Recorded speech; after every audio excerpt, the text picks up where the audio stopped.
would like to briefly present the main points discussed during the 4 informal discussions that were held in November and December, and share the initial recommendations and examples of good practice that were shared by participants. It's fair to say that most discussions focus more on current challenges than on examples of good practice per se, but perhaps this is to be expected given where we are in terms of the early stage of implementation and the change in implementation approach with the associated change in monitoring committee role compared to the last programming period. Hopefully today's meeting will help us identify further recommendations and good practice examples to highlight. Next slide, please.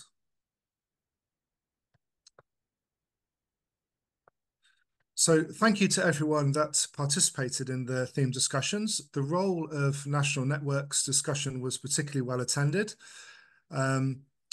Again, perhaps as expected, there were some reoccurring issues highlighted across several or indeed all the discussions. Feedback loops, both from the managing authority to the monitoring committee and from the monitoring committee to national networks, role clarity in the context of regional and national responsibilities, issues around the scrutiny of targets and indicators, and the value of informal information sharing and networking are 4 areas that were frequently mentioned, which we'll return to in more detail. But just to point out at this stage that there is a longer version of this presentation which gives context and examples of some of the points we'll discuss. It also includes a review of 8 member states' rules of procedures for monitoring committees, which gives useful context. In summary of that, some commonality, but they certainly differ in procedural detail and range from just over a page to 17 pages. Membership varies from 22 to 74 persons with an average membership of 40. Next slide, please.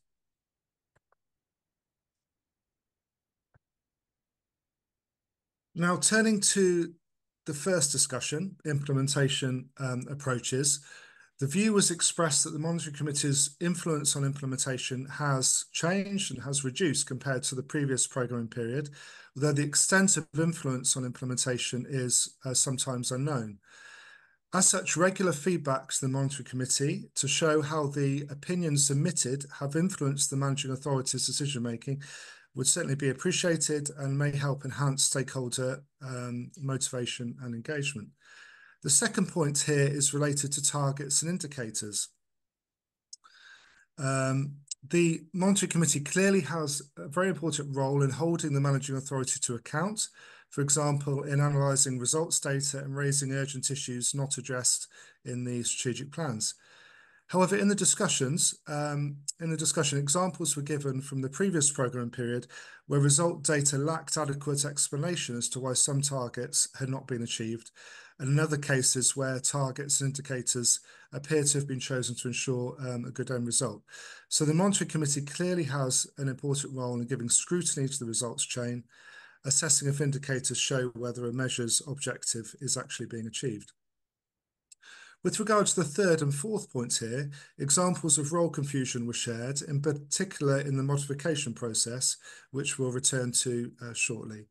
But in the broader context of role clarity, informal information exchange can help Monitoring Committee members understand others' perspective and role, and project visits alongside meetings have been highly valued, with examples shared from Austria and Germany in particular.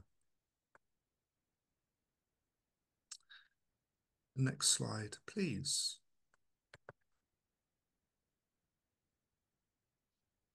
Turning to the second discussion, stakeholder engagement. It's fair to say that most monitoring committees are now focused on consultation, information provision, and relationship building. This change of role can present some advantages in stakeholder engagement. An example was shared in our discussion whereby it's now easier to engage environmental organisations who hold different views. Other examples were shared where the inclusion of Pillar 1 stakeholders has brought particular challenges and pressure on agenda space. As you can see in the points here, feedback loops and the value of informal discussions are again relevant.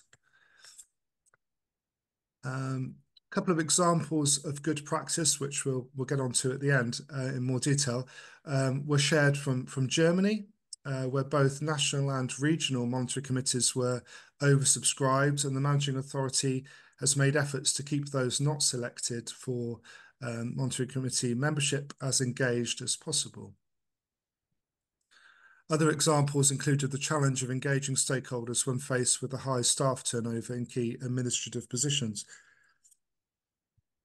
The importance of ongoing informal discussions between meetings obviously has relevance to the national network discussion, which we'll move on to. The next slide, please. When considering the role of regional monitoring committees, we need to caveat comments with the observation that the implications of the change to a national implementation system are obviously still being understood. Examples were shared from Italy, France, Germany, and Spain. Reduced role clarity and flexibility and increased complexity and administrative burden during the modification process has been very challenging. And examples were shared where this has resulted in tensions between regions and national managing authorities. An example was given whereby diverse regions needed to harmonise their modification requests across regions, which was very difficult given a huge variation in needs. There have been issues with regard to national Pillar 1 adaptations influencing regional environmental measures in particular. In several member states, it's unclear how much integration and information exchange has taken place between national and regional stakeholders, as a mechanism to enable such exchange of opinions and ideas is sometimes lacking. So there was recognition of the need for enhanced procedural clarity to make regional strategic plan implementation modification easier.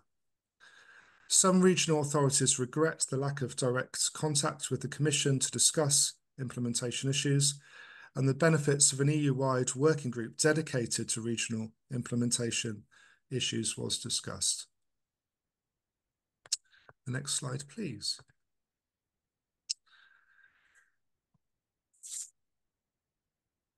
Turning to national networks, their role as a link between stakeholders and the monitoring committee is highly valued. Some national networks are members of the monitoring committee. Examples of that: Italy, Ireland, Flanders, Latvia. Others are not: Finland, Estonia, Lithuania, Poland, for example. The Swedish national network was a member in the last programme period, was not a member at first this time, but has now been co-opted, invited back in a more informal role. Going to the first suggestion above, a feedback loop from the monitoring committee to the national network to inform their work is sometimes needed. Previously, we looked at how monitoring committee members would benefit from knowing how managing authority decision-making has been influenced by their opinions. And the second point here is that national network stakeholders would benefit from knowing how their discussions have influenced the monitoring committee in turn. The third point about informal engagement, which is obviously a recurring issue,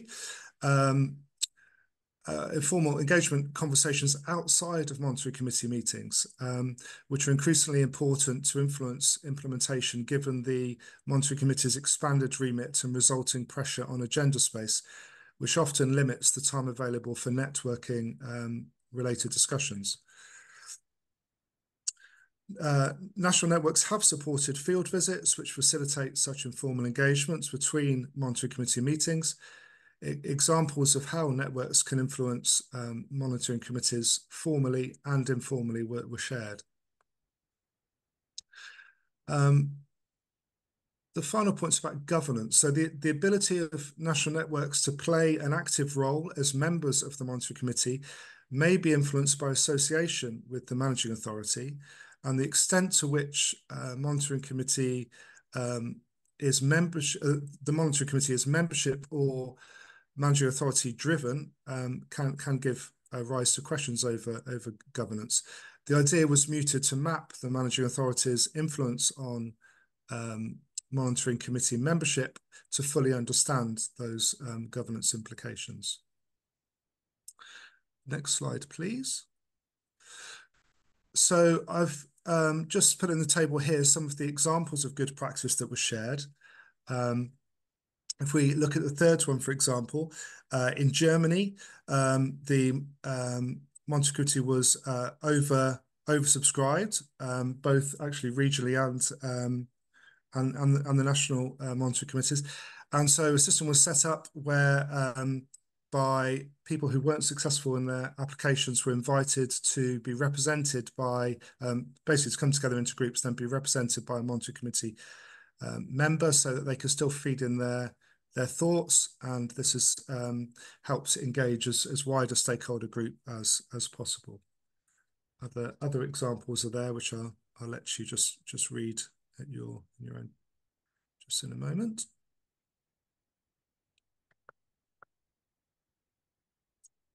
As I say, we're hoping that we'll be able to draw out some of these examples further in the discussion now. So, final slide, please.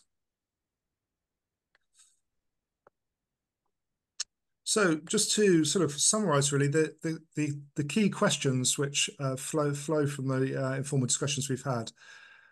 That question about governance: what does a good CAP strategic plan governance structure look like?